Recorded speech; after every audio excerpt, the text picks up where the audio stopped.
Now, one thing I want to make clear is this is not a story that ends well. This is a story that ends very, very badly. The strength of the dollar is going to cause such chaos in the global monetary system that the safe haven that gold has always provided, I think, is going to become into higher demand. And there will be a point where they rise together. This isn't a Pollyanna view. I'm not saying to go out and buy equities because things are good. I'm saying go out and buy equities because things are bad. Things are really bad. It's just that the road to bad looks much different than what the typical person thinks.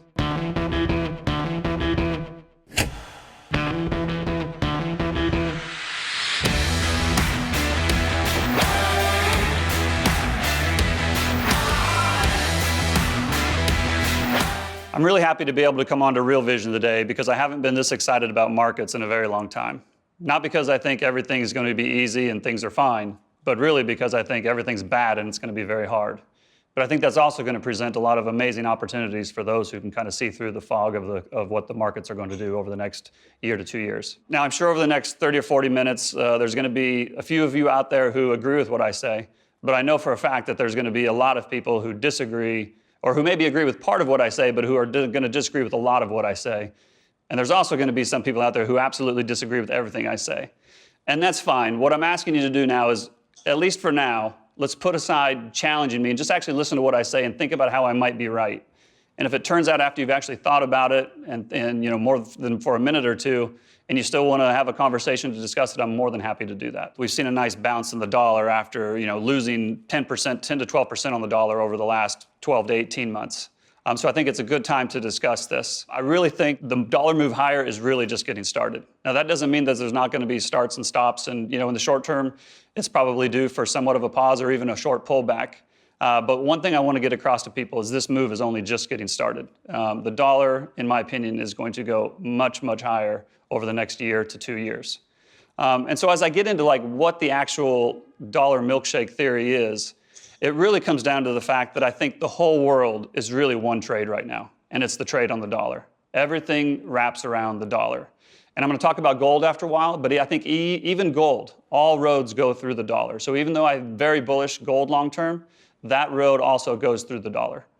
And so at the end of the day, why I think the dollar is so important is because whether you're talking about a company, whether you're talking about a family, or whether you're talking about a country, everything comes down to cash flow. Everything investing ultimately comes down to cash flow. And if you don't have enough supply of cash, then you need flow of cash coming through to keep operations going. And I really think that's where the whole monetary system is right now. And that's really the heart of the dollar milkshake theory.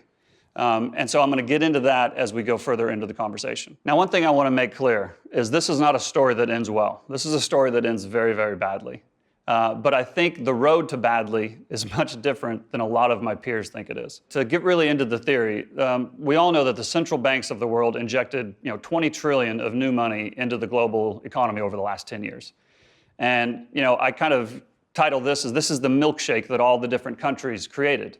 They pushed down on their syringes and they injected this tons of liquidity into the market, euros, yen, pounds, yuan, dollars. And they created this soup or this milkshake of all this liquidity out there.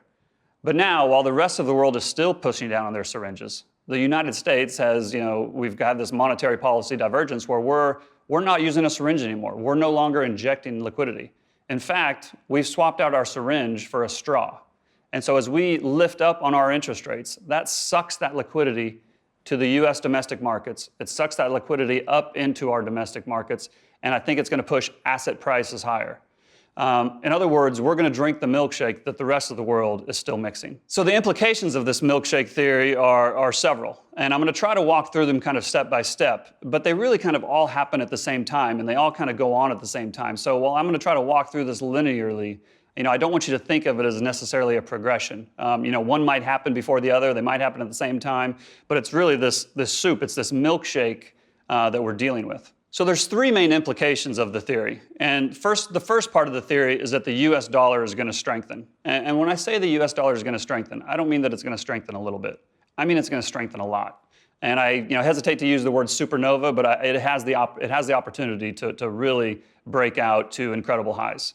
The second implication is that this dollar strength is going to lead to all kinds of trouble in the global marketplace, specifically in the international markets and the emerging markets. And finally, the third implication of this is it will ultimately react into a currency crisis. And we're already starting to see the beginnings of that. The monetary system is just not designed for a strong dollar. So the implications of a strong dollar are really profound. It really comes down to the flow that I was talking about earlier, but it's the monetary policy divergence as interest rates differentials eventually pull flow into the dollar. Now, that hasn't happened for a while. The first part of the year, it didn't look like interest rate differentials mattered. But you're starting to see with a 2 or 3 month lag that it actually does matter. We're also in a period where there's not only this increasing demand for US dollars due to the flow into the higher interest rates, but we're also, it's compounded by the fact that we now have a situation where supply is contracting. So you have increased demand with contracting supply. That's through the quantitative tightening that the Fed is currently pursuing. The other thing is that demand for dollars, there's a lot about talk about a lack of demand for dollars. There is an incredible amount of demand for dollars just to pay the interest on dollar-based debt in the world. Now, a lot of people will focus on the $20 trillion that the United States government owes. And that is a problem. I'm not going to deny it. But the fact is that there's another $20 trillion outside the United States, either through direct dollar loans or the shadow dollar market, that international entities owe. And those are dollar-based demand that they need as well. And so if you add up all the dollar-based debt in the world, and if you just assume that all that debt has the same rate as the US Treasury, which is 2.3%, which is ridiculous. There's no way that that's what all these different loans are actually made at. But if they did, there's over $1 trillion a year in demand for dollars just to pay the interest on the dollar-based debt. And that stays the same even if people totally move away from the dollar and never borrow another dollar going forward, there's still $1 trillion in demand to service the existing dollar-based debt. And the reality is it's probably twice that high. It's probably $2 trillion. Now, another reason is that we're getting into a period where the dollar is going to go higher is that the U.S. debt ceiling is now gone. And we're at a place where the government is providing fiscal stimulus. And this provides increased demand. And what I mean by that is a year ago, we bumped up against the debt ceiling and we could not issue new bonds. And so the checking account that the US government, that the Treasury has at the Federal Reserve, had about $500 billion in it. And they drew that down to less than $100 billion. So they pushed $400 billion out into the system. That created, supply of dollars, and that's part of the reason why the dollar dropped. That's completely flipped now. Not only is the government not pushing that $500 billion or $400 billion out into the market, but they're actually entering the dollar market to get funding. They're selling bonds in exchange for dollars. So you have a situation where the supply of dollars is no longer increasing, and now you have the biggest buyer in the world, the US government, entering the dollar market, buying dollars, competing with everybody else. That's a recipe for price to rise. Another part of the cash flow back to the United States theory is the U.S. repatriation after the new tax bill. A lot of people didn't think that even if they pass it, corporations wouldn't repatriate. But we are seeing a repatriation. And I think one thing a lot of people forget is it's not just U.S. corporates repatriating cash back to the United States. Foreign banks, foreign entities can also send cash back to the United States, and they can get that higher interest rate on doing it. Now, if you don't think that's possible, just go look at the breakdown of the reserves at the Fed. Over half of the reserves, bank reserves at the U.S. Fed, are from international banks. So not only are they going to do it, but they're already doing it in a big way. Now, a fifth reason that the dollar will gain some of this flow coming from around the world is that as the dollar does get stronger, it creates chaos everywhere else. And so the dollar will start to get flow just from a safe haven demand. And we're actually starting to see this already. We've got problems in Turkey. We've got problems in Italy. China has just recently come out and said they're probably going to have to, lower their reserve ratio requirements and provide stimulus at some point over the summer. So we're already seeing that the strong dollar is impacting, other markets. And, I don't really have time to get into the whole euro situation other than to say that the euro is just, it's really a disaster. I really don't know how else to say it. It's just not a currency that is going to be able to function long term. They have all the same problems that we do. Their balance sheet is bigger than ours. They're still providing stimulus. They don't really have a way to draw down the stimulus. And they've also got the political problems on top of it. So, as people realize, and they're overregulated. The number of regulations that have gone on in the EU in the last 2 years are dramatic, and we're already starting to see the impact that has on corporations. So I think all of these 5 combined are really going to push the flows back to the US dollar. So one of the arguments that I often hear is that what if people just leave? What if they default on the dollars that they owe and just go off to a new agreement that they've created? Fine. Would that cause chaos? It would absolutely cause a lot of chaos. But is it possible? Yes, it's absolutely possible. And that's one of the reasons, by the way, you should own gold, because you never know what could happen. That said, one thing you have to realize is if these people default on their dollar loans and they leave and they go somewhere else, in a debt-based monetary system, it's not just the debt that leaves. It's not just the obligations that leave. Money disappears as well. Because in a debt-based monetary system, when debt gets defaulted on, money evaporates, money disappears. And if money disappears, that means supply falls. So if you think about this like a musical chairs example, and we've got a number of digital or paper participants swirling around the limited number of monetary base dollars that actually exist, if some of these players decide they don't want to play anymore and they leave and they default on that debt, that's fine, demand falls. But when they leave, money disappears as well. So the chairs disappear as well. And if the chairs start to disappear at the same rate that the obligations disappear, if you get supply falling even faster than demand, price still rises. So I don't buy that argument that they can just walk away and that there won't be any chaos and any implications involved with that. Another thing I would say is even if they do raise rates and it does cause a recession, well then, that means the US is now in recession and the rest of the world's biggest customer is now have a cold and cannot buy all the goods from those other countries that they were selling before. So that has a knock-on effect to EM, and I actually think it hurts EM and international more than it hurts the US. So even if that does turn out to be correct, I don't think that that's necessarily dollar negative. Now, the big one that I always hear is that the Fed is going to have to, again, they can't keep raising rates, so they'll have to reverse course and they'll actually have to implement QE again. And that's not going to happen either, in my opinion. And the reason that I don't think that that's going to happen is because the whole point of QE is to provide artificial flow from somewhere outside the current market. That's the whole point of buying the bonds, to get that injection. When the Fed would buy bonds, they would inject currency into the system. So if you can get that injection of currency into the system from somewhere other than the Fed, then the Fed doesn't need to provide it. And this is the heart of the dollar milkshake theory. The rest of the world is still providing an incredible amount of stimulus into the market. But we're the only ones with a straw. Everybody else is pushing, the liquidity out into the market. The Fed has a straw and they're sucking up that liquidity. And as they suck up that liquidity, that is an injection from outside the domestic market into the market that allows the flow to keep happening. And that is no different than QE if we were doing it ourselves. Just because they're operating QE out of Tokyo or out of Frankfurt doesn't mean that those dollars or that liquidity, the euros, the yen, whatever, stays in those domestic markets. In a global marketplace, all those assets can flow to the US, and I think that's what's going to happen. And that is literally the heart of the dollar milkshake theory. It doesn't really matter who provides the QE. What really matters is who captures the QE. And with our higher rates and relatively better economy than the rest of the world, we're going to capture that QE. One of the other arguments that often gets made is the fact that if the Fed continues to raise rates, then it's going to invert the yield curve. Now, I can't argue with that. If you look back at history, whenever the yield curve inverts, it almost always does lead to recession.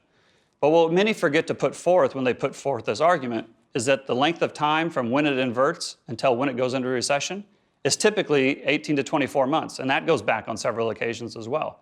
Not only that, but what happens during that 18 to 24 months is typically a speculative frenzy, and that leads to the blow-off top. And if you think about it, and I can't prove this, but if you think about the typical yield curve that a bank would want, they want a very steep curve. They want short-term interest rates and high long-term interest rates. They want to lend long, and they want to pay short, and they make that spread. Well, if that's great for the banks, that's probably not great for the speculators. But if you reverse it and you get into an inverted yield curve, that's not good for the banks, because they're having to pay short and lend long, and they're upside down. But if it's bad for the banks, who takes the other side of the bank's trade? Well, that's the speculators.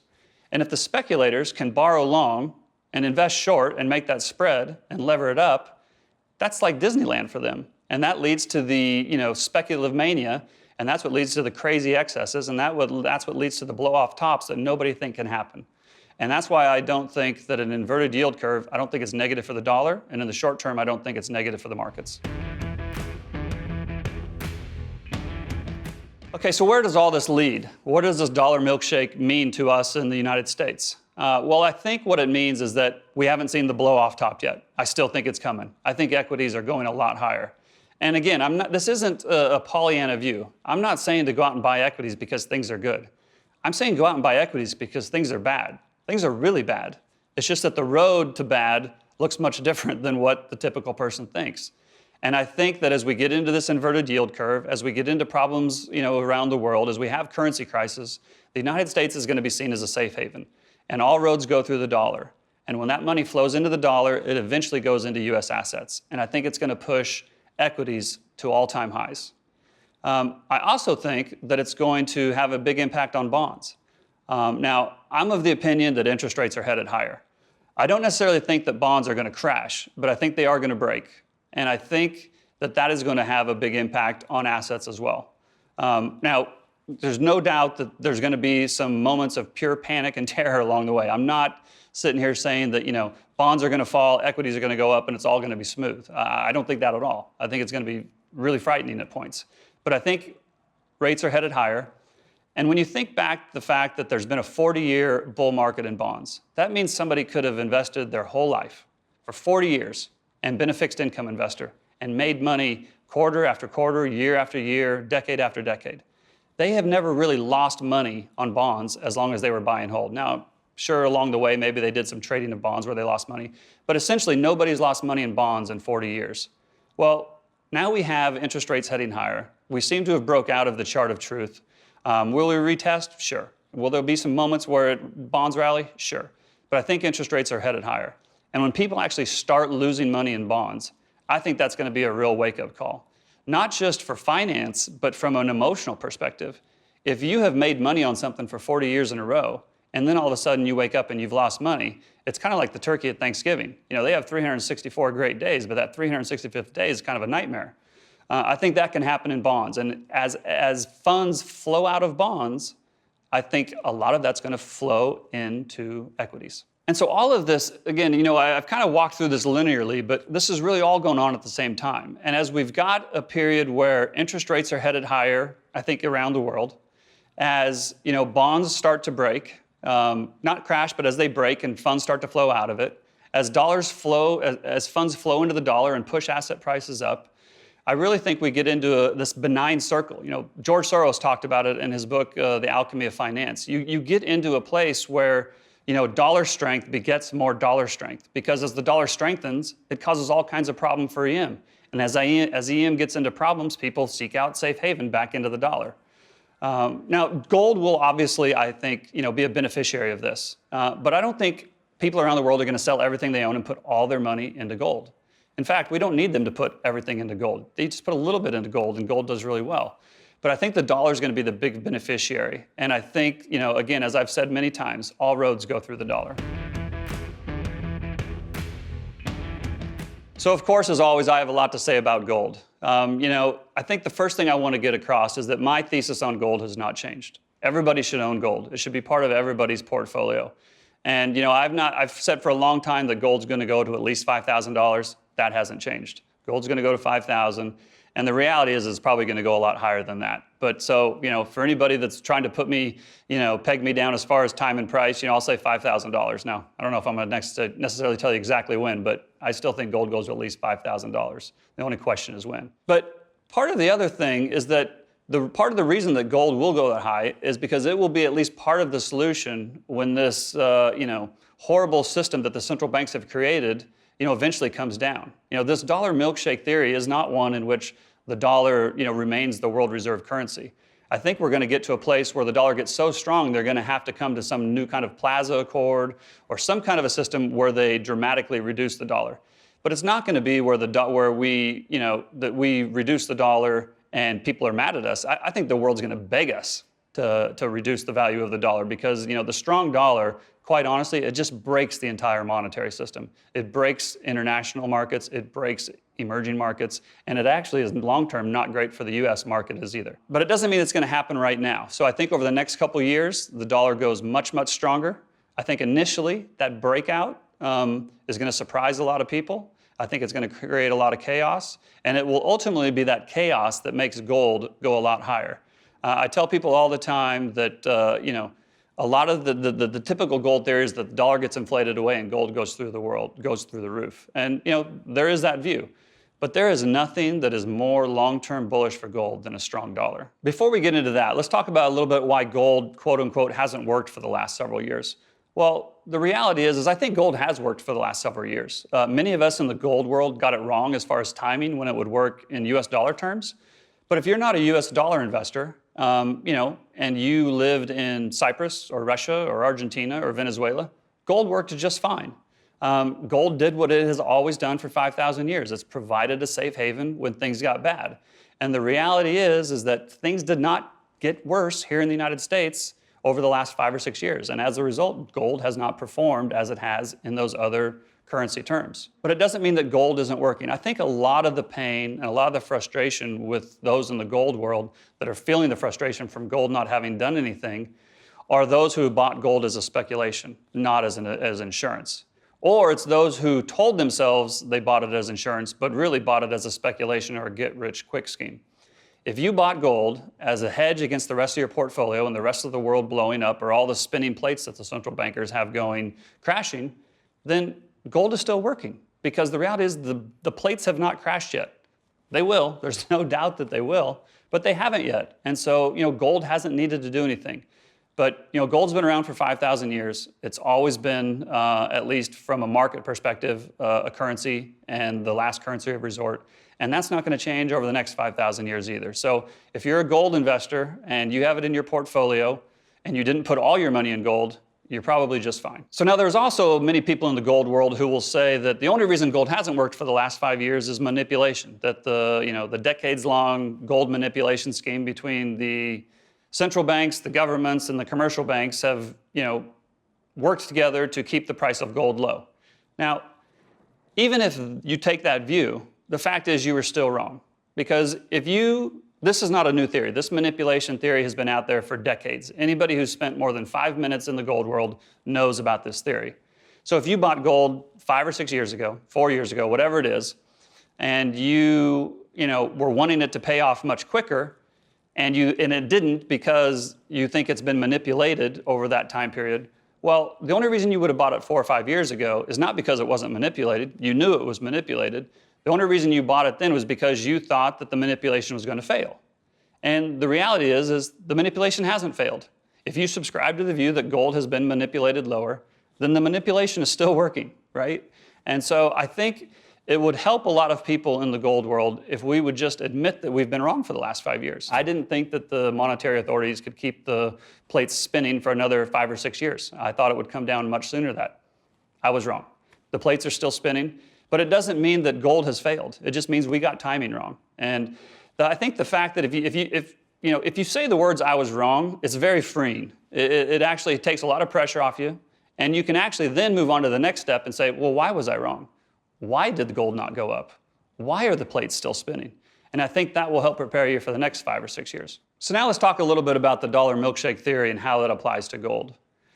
Well, I think it largely depends on where you're sitting and in what currency you're denominated. If you're an international person or entity and you are not denominated in dollars, whether, I don't know if you're in euros or your yen or your yuan or bolivar or whatever you are, I think you can probably pretty much back up the truck and buy over the next couple months. I think the dollar is going to get a lot stronger. But if the dollar gets a lot stronger, that means a lot of these other currencies are getting a lot weaker. That means gold in those terms is probably going to go a lot higher. It would not surprise me at all, in these other currencies if gold, rises 15 to 30% over the next 12 to 18 months. I think that could easily happen. So, I think determine where you're at and which currency you're denominated before you just say gold is going up or down. I think that's a very important point to make. Now, I think it gets a little bit more complicated if you're a dollar investor. I have said for over 2 years now that I think we're going to get into a situation where dollars and gold rise together, and I still firmly believe that. The strength of the dollar is going to cause such chaos in the global monetary system that the safe haven that gold has always provided, I think, is going to become into higher demand. And there will be a point where they rise together. Now, that said, for those of you that heard me say gold's going to $5,000 earlier, I want you to keep those positive feelings that you had when I said that, because I don't know that it's going to happen over the next 5 or 6 months. In fact, I think there's a good chance that gold goes lower in the short term. It might not, and if it goes higher, I will embrace the breakout, and we'll be on to probably another 5 or 10 year bull market in gold. But I'm just not sure that it's going to break out yet. We had another great opportunity this spring to break out, and it didn't happen. And I think with the move that the dollar is going to make, over the next 6 to 12 months, I think it will be very challenging for gold to break out initially with that. And so, I think if you are a U.S. investor or a dollar-based investor, I'm not saying that you should sell your gold. The gold theory is still very much intact, but I'm just not convinced it's going to break out right now. So as far as gold and the dollar rising together, I know that seems kind of contradictory, but at the end of the day, I really don't think it is. They're both currencies, and they're both measured against all the other currencies in the world. And so I think in the same way that the yen and the euro could rise together, dollars and gold could rise together against a number of different fiat currencies. Again, I'm not even sure that the dollar bulls have a proper appreciation for how much damage that the dollar bull market is going to cause. Again, the design of the monetary system was just not built for a strong dollar. And when it gets going and rocking and rolling, it is going to cause all kinds of damage. And that should be very good for gold. When markets start melting down and when chaos starts to happen and confidence starts to get lost and you can feel the panic in the streets, that's typically great for gold. And so whether or not things panic and break down in the United States, if they panic in Europe or if they panic in Africa or they panic in Asia, that's a good opportunity to provide, a chaos trade, so to speak, or a safe haven trade. And, I think dollars will benefit from that, but, gold will benefit too. And again, we don't need everybody to sell everything they own and go buy gold. The gold market's very small on a per capita basis. We just need, the rest of the world to put 1 or 2% of their assets in gold, and gold doubles. So, we don't need a mass exit out of fiat currency into gold, for gold to do very well. The other reason that gold and the dollar can rise together is that, we talked about gold being a small market. Well, if the dollar's rising a lot, and I mentioned other currencies would be going down a lot, if those investors do start seeking out gold, if Europeans start buying gold in mass, or the Asian continent starts buying gold in mass, that can have dramatic implications for supply of gold. And so again, we don't need it to be really big for it to impact. And that's another reason why, even though the dollar may be getting a safe haven trade, that gold can get a safe haven trade as well.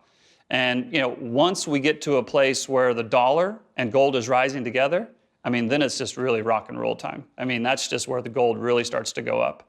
And then I think in a couple years from now, whether it's 2020 or 2021, after the dollar has caused all this damage, the global authorities will have to get together, and they will either have to, at that point, weaken the dollar either through QE or some type of Plaza Accord, or maybe they introduce a whole new monetary system, whether it's an SDR or whether it's a combination of a basket of assets. I don't know what it is, but what I know is that the monetary system as currently designed has a dramatic flaw. And that dramatic flaw is about to be thrown, a real curveball with the dollar getting stronger. And that should be good for the US dollar, it should be good for gold, and it should be good for those who are prepared. A lot of people will say that, nobody sees the fact that the dollar has this problem, that, that they have all these liabilities, all these unfunded liabilities, that our trading partners are wanting to move away from the dollar. Now, I just don't think that's the case. I think a lot of people see that this is a problem. I think a lot of people want to leave the dollar. I think there's a big mistake in saying that this is a small problem that a few people have discovered, and that they're going to profit wildly when the dollar gets thrown by the wayside. I go to meetings all the time. I talk with investors all around the world all the time.